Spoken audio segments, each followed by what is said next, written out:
할렐루야 성도님들, 이 아침도 주님의 은혜가 넘치길 축복합니다. 오늘 같이 보실 말씀은 시편 103편 1절에서 11절까지만 같이 읽도록 하겠습니다. 1절, 내 영혼아 여호와를 송축하라. 내 속에 있는 것들아 다 그 성호를 송축하라. 내 영혼아 여호와를 송축하며 그 모든 은택을 잊지 말지어다. 저가 내 모든 죄악을 사하시며 내 모든 병을 고치시며 내 생명을 파멸에서 구속하시고 인자와 긍휼로 관을 씌우시며 좋은 것으로 내 소원을 만족해 하사 네 청춘으로 독수리같이 새롭게 하시는도다. 여호와께서 의로운 일을 행하시며 압박당하는 모든 자를 위하여 판단하시는도다. 그 행위를 모세에게 그 행사를 이스라엘 자손에게 알리셨도다. 여호와는 자비로우시며 은혜로우시며 노하기를 더디하시며 인자하심이 풍부하시도다. 항상 경책지 아니하시며 노를 영원히 품지 아니하시리로다. 우리의 죄를 따라 처치하지 아니하시며 우리의 죄악을 따라 갚지 아니하셨으니 이는 하늘이 땅에서 높음같이 그를 경외하는 자에게 그 인자하심이 크심이로다. 아멘. 오늘 시편의 말씀의 처음과 끝에는 송축이라는 명령어가 나옵니다. 영어로는 bless이고 원어로는 바락이라고 하는데 원래 축복하다라는 말로 더 많이 쓰이는 단어입니다. 여호와를 축복하라. 우리가 생각하기에 축복은 위에서 아래로 내려오는 것이라 생각합니다. 더 권위 있는 자가 덜 권위 있는 자에게 축복하는 것이 맞습니다.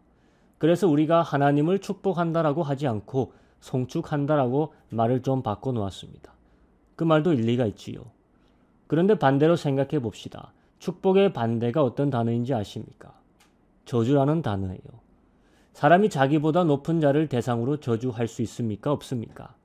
사람이 물건을, 어떤 사회를, 나라를, 더 나아가 하나님을 저주할 수 있습니까? 없습니까? 할 수 있죠. 욥의 아내도 괴로워하는 욥에게 하나님을 저주하고 죽으라 했습니다. 그럼 하나님을 저주하는 것이 가능하다면 하나님을 축복하는 것도 가능한 것이고 이상할 게 없습니다. 저주하는 것의 반대가 축복입니다. 하나님을 축복한다는 것이 하나님이 복받기를 원한다는 말이 아닐 것입니다. 하나님이 모든 축복의 근원이신데 무슨 축복을 누구에게 받겠습니까? 하지만 여전히 우리는 하나님을 축복할 수 있습니다. 하나님께 모든 축복이 있음을 인정하고 그분께 감사하며 높이는 행위가 축복하는 것입니다. 하지만 축복하는 행위에서 가장 중요한 것은 이 입술의 고백이라기보다는 마음의 상태일 것입니다. 진정으로 하나님의 거룩한 이름을 송축한다는 것은 어떤 멋들여진 입술의 고백이 아니라 주체할 수 없는 마음의 감격과 우러러보는 마음일 것입니다. 주체할 수 없는 감격과 경외감은 그냥 나오는 것이 아닙니다. 그 축복하는 상대를 내가 알아야 합니다. 이렇게 비교해서 참 하나님께 죄송할 수도 있지만 여러분 북한에 사는 사람들을 보십시오. 가끔씩 북한의 선전 매체를 통해 김정은을 만나는 시민들이나 여군들을 보십시오. 그를 둘러싸고 난리를 치지 않습니까? 세상에 자기 모든 소원이 이루어진 것 마냥 펄쩍펄쩍 뛰고 꽃다발을 한가득 가져와 주고 눈물 흘리고 어떻게든 그의 손을 잡아보려고 팔이라도 한번 만져보려고 난리입니다. 우리가 보면 정말 정신 나간 것처럼 보이지요. 도대체 그 사람이 뭐라고? 그런데 하나 확실한 것은 그 사람들의 주체할 수 없는 감격과 김정은을 바라보는 그 경외감 자체는 우리가 가져와야 하는 것입니다. 도대체 어디서 그 사람들에게 그런 마음이 생겼느냐? 그들에게는 그 사람에 대한 확고한 생각이 자리 잡혀 있기 때문입니다. 우리는 그것이 다 망상인지 알지만 그들은 그것을 사실로 생각하고 믿는 것입니다. 거기서 축복하고 송축할 만한 감격과 경외감이 생성되는 것입니다. 오늘 시편에서 우리가 여호와를 감격과 경외감의 진정으로 손축하려면 하나님에 대한 진실된 확고한 생각이 자리 잡혀야 될 줄로 믿습니다. 그 첫 번째가 하나님은 우리의 죄를 사하시는 분이라는 것을 알아야 되는 겁니다. 3절에 이렇게 얘기하고 있습니다.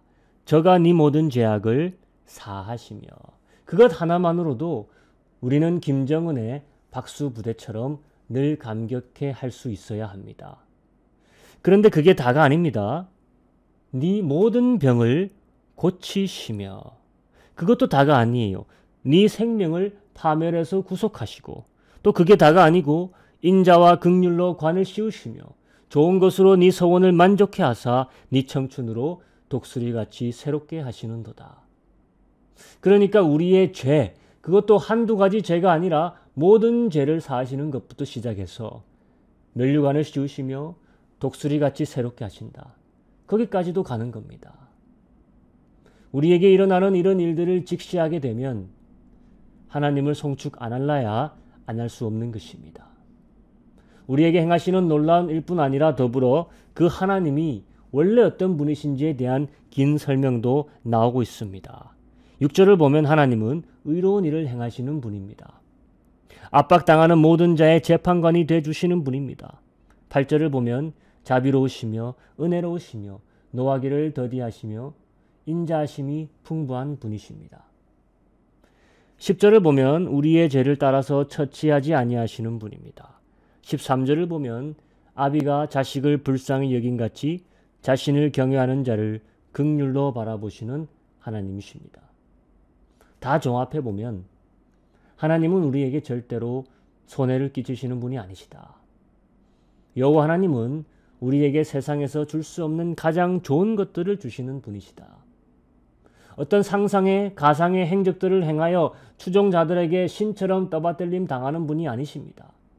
여호와만이 유일하신 참 하나님이시지만 그분의 행적을 보면 내 삶에서 일어나는 일들과 그분의 이미 증명된 성품과 인격을 보면 그를 높이지 않을 수 없고 찬양치 않을 수 없는 분이시라는 것입니다. 우리가 그런 감격과 기쁨에서 하나님을 송축하지 못하는 것은 오늘 2절에 나오는 것처럼 우리가 그분의 은택을 자주 잊었기 때문입니다. 오늘 우리 기도하실 때 하나님의 은혜를 잊지 않게 되기를 같이 기도합시다. 부지런히 잊지 않고 기억만 할 수 있다면 나의 하나님을 향한 송축은 끊임없는 감격과 기쁨에 차여있는 그런 송축이 될 것이고 하나님은 이것을 진정한 예배로 기뻐 받아주실 것입니다. 우리 시간 기도할 때 우리가 오늘도 하나님의 은혜를 잊지 않아 주를 송축하게 하소서. 주를 찬양합니다. 주를 감격과 경외감으로 높이나이다. 우리 이렇게 같이 기도하며 하루를 시작하도록 하겠습니다. 기도합니다. 하나님 아버지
주님이 약속한 성령 간절히 기다리네.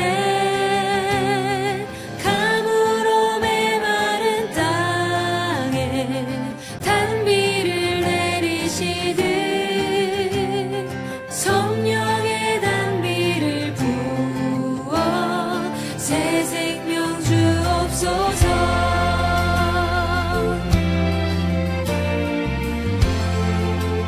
반가운 빗소리 들려 반가운 빗소리 들려 산천이 춤을 추네.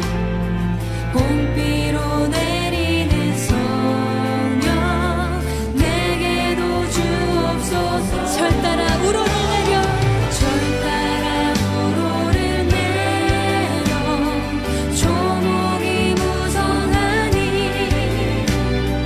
갈급한 내 심령 위에 성령을 부으소서. 가물어 메마른 땅에 단비를 내리시듯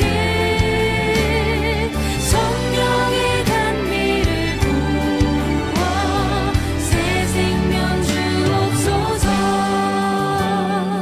구하는 자에게 좋은 것을 얻으시는 주님의 이름을 높이시면서 참되신 사랑의 언약 어길 수 있사오랴.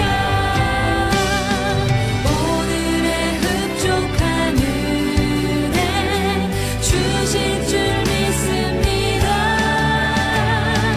가물어 메마른 땅에 단비를 내리시듯 성령의 단비를 부어 새 생명 주옵소서. 가물어 메마른 땅에 단비를 내리시듯 성령의 단비를 부어 새 생명 주옵소서.